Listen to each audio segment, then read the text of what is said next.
हम लोग पढ़ेंगे charging a body by induction. ठीक है, एक बॉडी को हम लोग तीन तरीके से चार्ज कर सकते हैं, ये मैं आपको पहले भी बता चुका हूँ।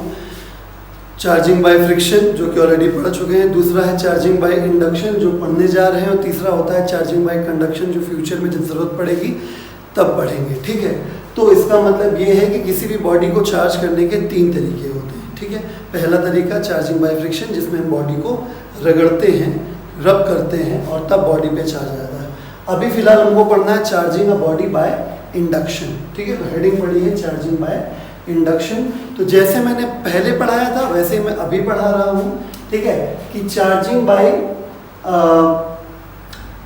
फ्रिक्शन जिस प्रोसेस से बताया था वैसे ही मैं यहाँ भी वही सेम पैटर्न यूज करूँगा।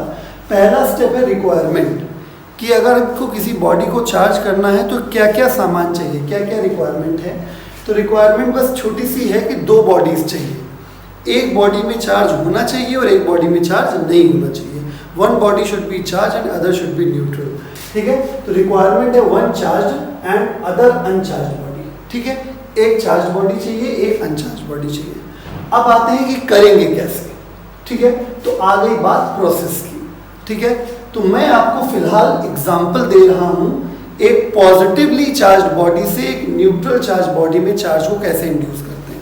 इसका उल्टा भी कर सकते हैं, मतलब आपके पास चार्ज नेगेटिव है और आपको किसी बॉडी पे चार्ज इंड्यूस कराना, ये भी हो सकता है। फिलहाल मैं एग्जांपल जो ले रहा हूं, हमने एक चार्ज बॉडी ली है जिसके ऊपर पॉजिटिव चार्ज है, हमने क्यू लिया है, इसको हम कहेंगे इंड्यूसिंग चार्ज। ये चार्ज को इंड्यूस करवाएगा। ये एक फिलहाल न्यूट्रल बॉडी है। ठीक है, मैं लिख नहीं रहा हूं जानबूझ के। ये फिलहाल एक न्यूट्रल बॉडी है और ये न्यूट्रल बॉडी एक इंसुलेटिंग स्टैंड पे खड़ी हुई है। इंसुलेटिंग स्टैंड पे इसलिए है कि कोई भी चार्ज का आवागमन बाय ग्राउंड नहीं हो सकता, यानी कोई भी चार्ज ऊपर से नीचे या नीचे से ऊपर नहीं जा सकता है। आई बात समझ में? तो ये हमारा पहला स्टेप होगा कि हम एक चार्ज बॉडी जो कि एक इंसुलेटेड स्टैंड के ऊपर रखी है उसके बहुत नजदीक एक चार्ज बॉडी लेके आते हैं, kept very close but not in touch. ये समझिए, kept very close but not in touch.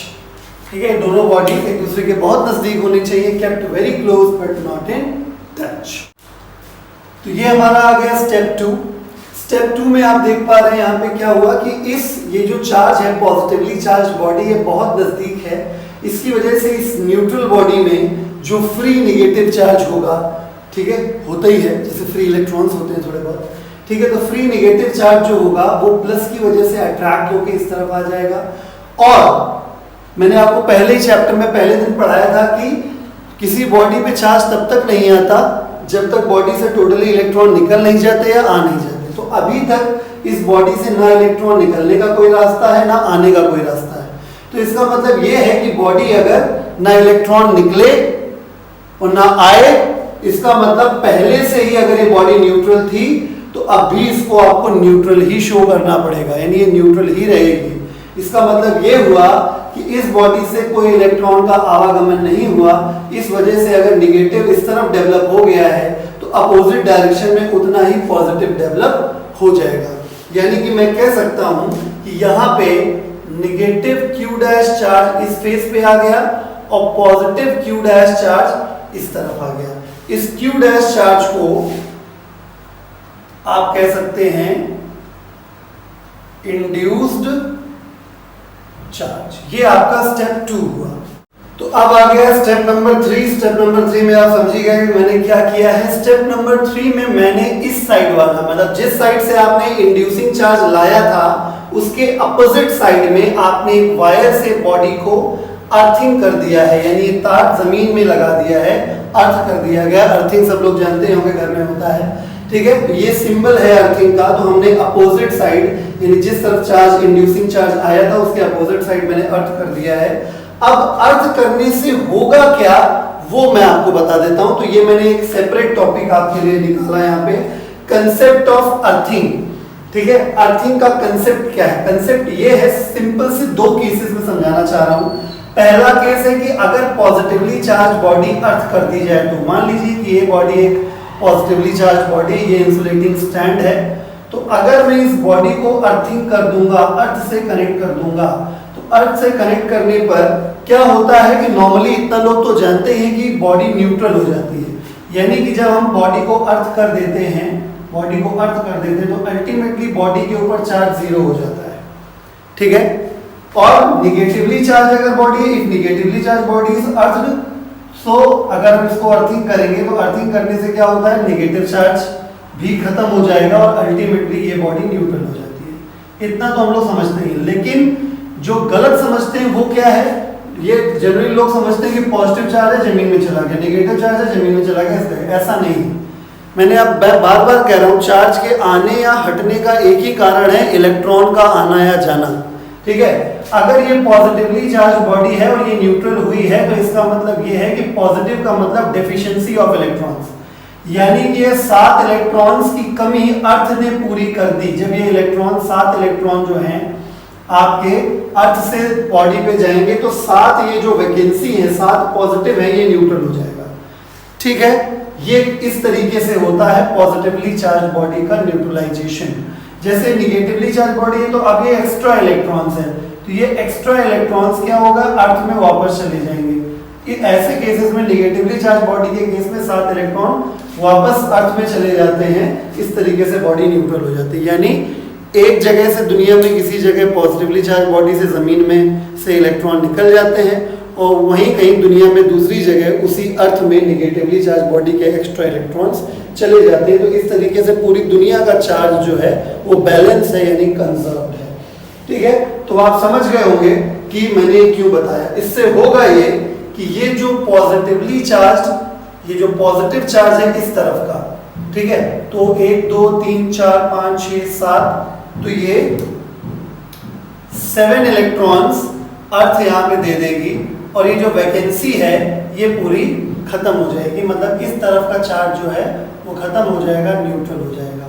आई बात समझ में, यानी इस तरीके से ये वाली साइड आपकी फ्री हो गई। ये आपका स्टेप नंबर 3 कंप्लीट हो गया।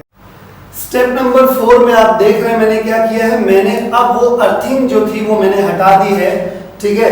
ये सारे स्टेप बाय स्टेप आपको ऐसे लेने पड़ेंगे। तो अब मैंने अर्थिंग हटा दी है, अर्थिंग हटा भी दी है और इसको भी लगाए रखा हुआ है। तो ये जो नेगेटिव चार्ज इस तरफ इंड्यूस चार्ज है वो अभी अपनी जगह पे मौजूद है और इस तरफ से चार्ज न्यूट्रलाइजेशन के बाद हमने अर्थिंग को हटा दिया है। ये हमारा स्टेप 4 हो गया।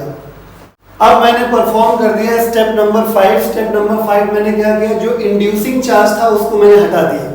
तो अर्थिंग पहले हट चुकी थी, ठीक है। इंड्यूसिंग चार्ज को मैंने स्टेप 5 में मतलब अब मैंने हटा दिया है, ठीक है। तो इससे होगा क्या कि जैसे ही आपने इंड्यूसिंग चार्ज हटाया तो जो इस तरफ नेगेटिव चार्ज आ गया था अब वो पूरी बॉडी में फैल जाएगा, अब वो चार्ज पूरी बॉडी में फैल जाएगा, ठीक है। तो इस तरीके से अब ये 5वें स्टेप के बाद हमारी बॉडी अब चार्ज हो चुकी है नेगेटिवली। इसी तरीके से 5 स्टेप करके ही आप अगर बॉडी को, अभी आपने पॉजिटिव से नेगेटिव इंड्यूस किया है, आप जब नेगेटिव से करेंगे तो यहाँ पॉजिटिव इंड्यूस हो जाएगा। यानी एक चीज हम रिजल्ट के लिए सीख गए, रिजल्ट का एक पॉइंट तो सीख ही गए कि हमेशा जो इंड्यूस चार्ज होता है और जो इंड्यूसिंग चार्ज होता है वो हमेशा अपोजिट साइन का होता है, ठीक है। तो ये प्रोसेस हमारा कंप्लीट हुआ। अगर आप करना चाहते हैं उल्टा वाला भी तो आप अपनी कॉपी पे अलग से आप उसको कर सकते हैं। चलिए, तो अब बात आ गई रिजल्ट की। तो रिजल्ट ये निकला है कि जो चार्ज आएगा, इंड्यूस चार्ज जो आएगा उसका साइन इंड्यूसिंग चार्ज से अपोजिट आएगा। और बाय प्रैक्टिकल्स ऐसा देखा गया है कि जो इंड्यूस चार्ज आता है उसका फॉर्मूला है Q dash is equal to -Q in bracket 1 - 1 upon K। ये इंड्यूस चार्ज का फॉर्मूला है, ठीक है। तो इसका डेरिवेशन आपको नहीं पढ़ना है, आपको सीधे सीधे समझना है कि अगर Q हमारा इंड्यूसिंग चार्ज था, Q डैश हमारा इंड्यूस चार्ज है और K क्या है, where K is dielectric constant of the material of the body on which charge is induced।